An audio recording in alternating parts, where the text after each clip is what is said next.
It was a big deal that I've been watching for a while.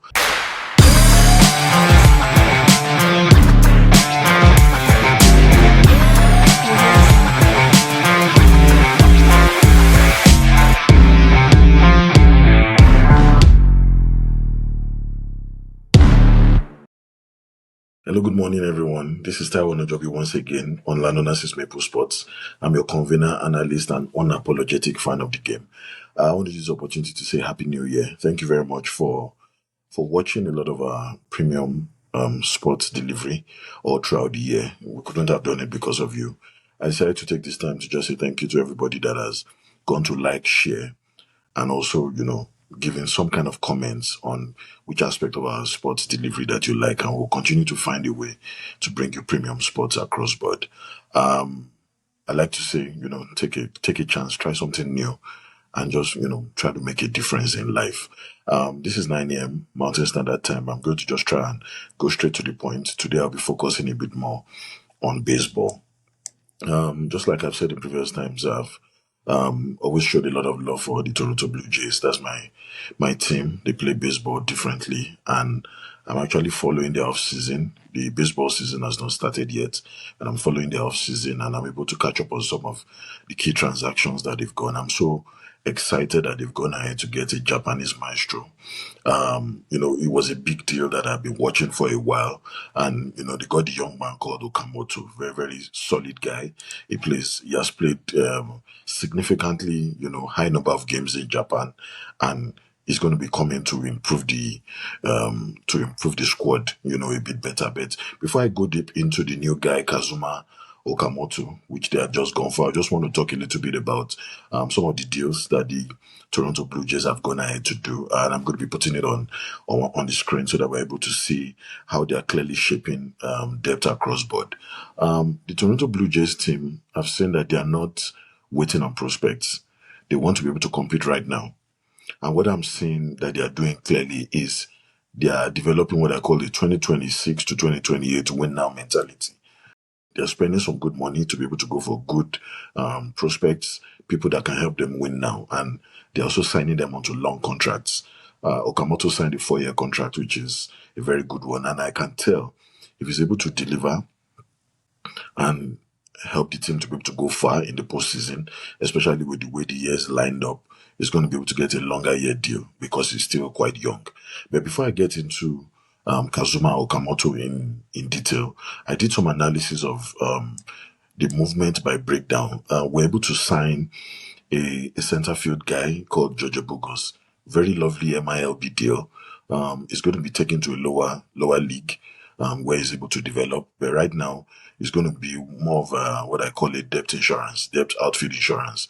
Because if you look at our outfield in the Toronto Blue Jays last season, they needed a bit more depth, and that guy is going to add that to the profile. So what they're going to do is they're going to look at the low risk upside and let him go into an AAA team, which is a lower league team, and help him to develop such that by the time we're getting into the winter depth, they're able to call him up when it's needed. So the Toronto Blue Jays also traded a left-hand pitcher. Because we've also had some left-hand pitchers come in. Justin Brew will be going to the Cleveland for cash. And we're also trying to see a situation whereby we don't lose him for nothing. So we're able to get some cash consideration for him, because looking at asset liquidation is better. You don't wait for him to just go and you lose him for nothing. You have to try and see if you can get some bullpen reshuffle and still get some money, and also still get to manage your roster space management as well. So Toronto Blue Jays are also clearing rooms because the season is fast approaching the beginning and we have to make some key decisions. So Justin Brew is also going to be someone that they may still consider in the future, maybe for assignment or something. That was what we're thinking, but the next day they had to trade him for cash. We also signed a center guy, Giovanni Planchat, a catcher rather, into an MILB deal. He's one of the good catchers in the league, quite young, and he's a very good guy. And because we need about 6 to 8 catchers in this new roster to be able to put ourselves in a position to be able to challenge, we are finding a way to make sure that he also develops in the lower league, in an AA or AAA. for either first glove option or a second glove option in one of the lower deals. These are also insurance for injuries, because injuries are one of the things that can also disappoint the Toronto Blue Jays in a big season that has a lot of expectations. We also signed a right-hand pitcher, Tyler Rogers. This is a full MLB deal. He's going to be joining the 40-man squad. And because he's a veteran, he also helps our bullpen strategy to be able to align with what we're trying to achieve. Right-hand pitchers, we need a certain number to be able to compete, especially against an LA Dodgers team. So Rogers will bring what we call that ground ball veteran presence for us, and that durability, because he has been in the league for a while. So looking at, especially when you have games that get to the 7th and the 8th inning, you need a veteran like him to be able to help the team. And in my risk assessment, I feel that was a very, very good move to go. On the 4th of January, we activated a third base, and that's the news going around Toronto. Kazuma Okamoto, a solid Japanese guy. Now, the Toronto Blue Jays have been looking for a popular Japanese guy that is going to help them come in, you understand, create some kind of increase in the Japanese market, because the Japanese market is also a very good market for the sport of baseball. And we tried to get Otani, but we couldn't get Otani, and we lost Otani to the LA Dodgers. And right now, the Dodgers team is now the most expensive team in sports, and that was because they were able to sign a better deal with Otani. But however, our 40-man squad is not being impacted. This is just a bad addition. This guy is going to be a very good addition to what we already have going on in Toronto, especially with Vladimir Guerrero having a wonderful season last year. Okamoto would be a middle order power threat for the team, help them to be able to push in more runs. And because he's a 3B guy, he's a third base, he's a specialized activated third base guy, he's going to help us to put ourselves in a better position. And his activation means that he's finalized now. His contract is already finalized. He already signed, and he's officially on the 40-man squad. And I'm so happy. And I'm going to dive right into some of the advantages of keeping him on the team. So, for me, I see that the Blue Jays has become a transformational team. With this guy that they've added, they are going to make a lot of noise in the postseason. And I'm really looking forward to it. Shout out to Kazuma Okamoto. Congratulations for joining our team. Toronto Blue Jays is going to be a team with the Japanese presence, and we have a Japanese guy that can go against Otani as well. Because if you look at the way we are rebuilding the bullpen, you will see that we have proven veterans like Rogers, and we're trying to clean up our fringe arms, make sure that we're able to last long in the season, even if we have injuries. So I like the way the Toronto Blue Jays are strengthening the organizational depth, making sure that we have enough players in lower leagues, developing very fast. We brought in some veterans as well. The upgrade of Okamoto is very, very good. And, this signals that 2026, there's going to be a more stable bullpen. Towards the end of the season, we had to bring in some rookies to kind of help us, and that's why we're able to get to a Game 7 against a very good Los Angeles Dodgers team. But, however, we have a very powerful infield team right now. Greater depth coverage across the board, and I believe that we're going to be able to make a lot of noise in the off season. So, looking at the strategy, I want to put some numbers up there about how Kazuma Okamoto would come and fit into the team. I did my own analysis with my own full understanding of what we have with the Toronto Blue Jays, what happened last season, and how we can fit in and help us improve to be able to get to the finish line. Because the idea is the Toronto Blue Jays team overachieved last season, truth be told.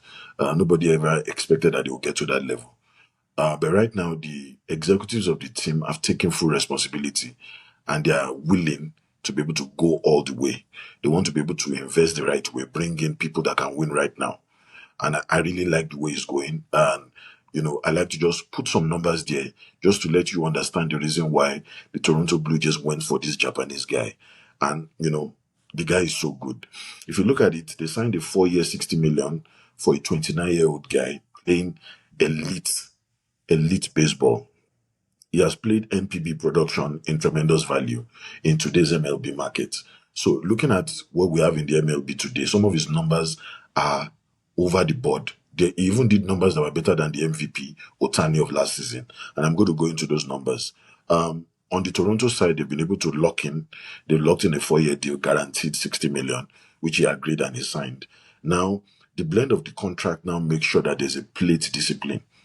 which means that he's a strong third base guy, and there's no challenge to the existing third base guy. The only thing is he only adds flexibility, and he doesn't have an expensive contract like what we have. Otani that signed over 700 million for 10 years. That's a bit different. But he has a cheaper contract and we're able to bring him in.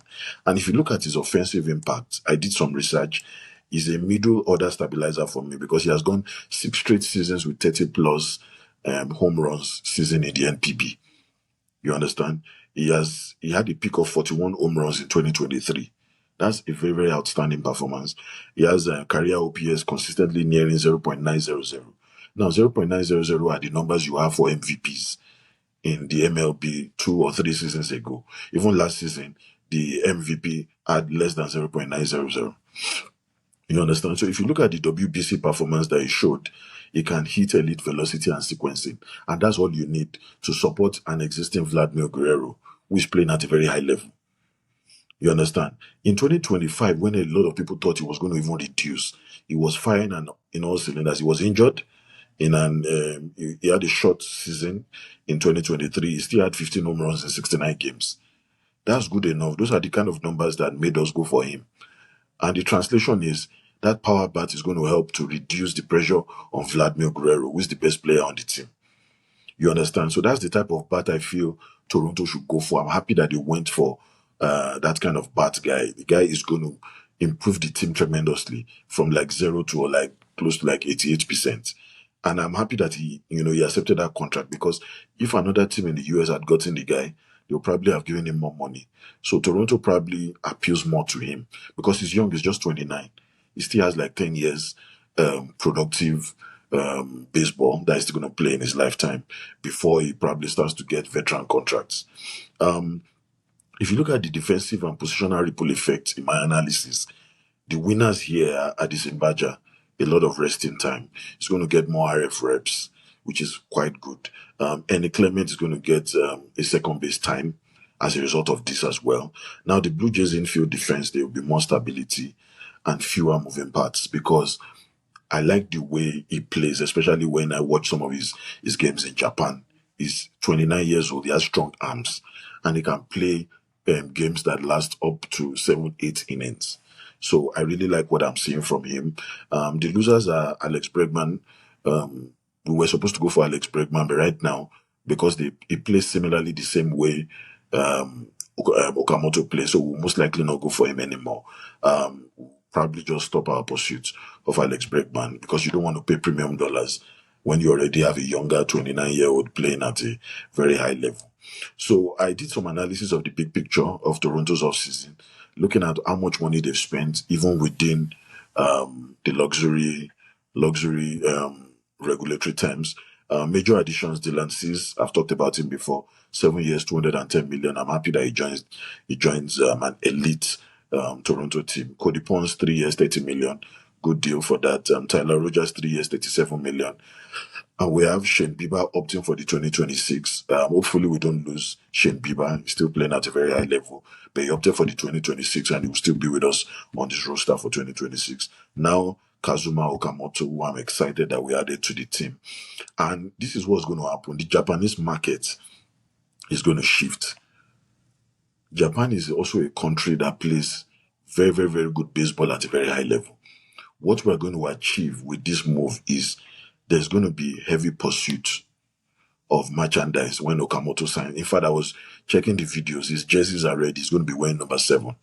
And I was so excited how, they are pushing him out everywhere there in Japan. There's going to be expanded presence of the Toronto Blue Jays team in Asian teams, because what now happens is they become so relevant even in Asia. People are watching Okamoto play in all Asian countries, and they're also selling his jerseys and everywhere. And it's a marquee signing because we want to be able to have someone that can compete with Otani as well. Because they're both Japanese, they know each other, they play at the country level, so they can, compete against each other. So I see an increased Japanese media presence, and we'll make more money off those deals, even though we signed him for just 40 million, which is quite good. And, I was really happy that he even signed the deal, because I know that other US teams will will come for come for him with more money. There's going to be merchandise growth as well. Asian teams will now start saying, "Oh, we have a top Asian guy," and it also helps if he's able to succeed in Toronto. A lot of Asians want to come to Toronto and play with him because right now with the LA Dodgers team there are three Japanese guys. So it means that one Japanese guy came in, succeeded, and is bringing in more. So a lot of Japanese talents want to now start coming to the Toronto team. And right now I see more of a big three, where we have Bo Bichette, Tucker, and Bregman, and they are still the biggest.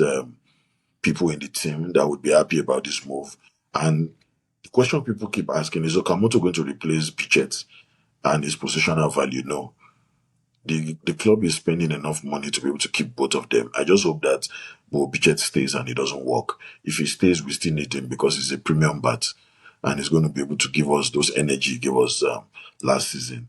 Kyle Tucker too is still your cleanest feet. You probably still need him. And Alex Bregman, we definitely don't need him anymore. And right now, we don't need a double investment in a third base. So definitely Alex Bregman, we can't go for him. So my strategic takeaway is the Toronto team is not waiting for the future. They want to win now. And I really can't wait for the season to start. They're going to be very, very aggressive. But I've talked to some of my sources and I feel that they are not yet done with some of the trades that they are going. And that's why I'm monitoring and seeing how the Blue Jays are moving. More trades are coming.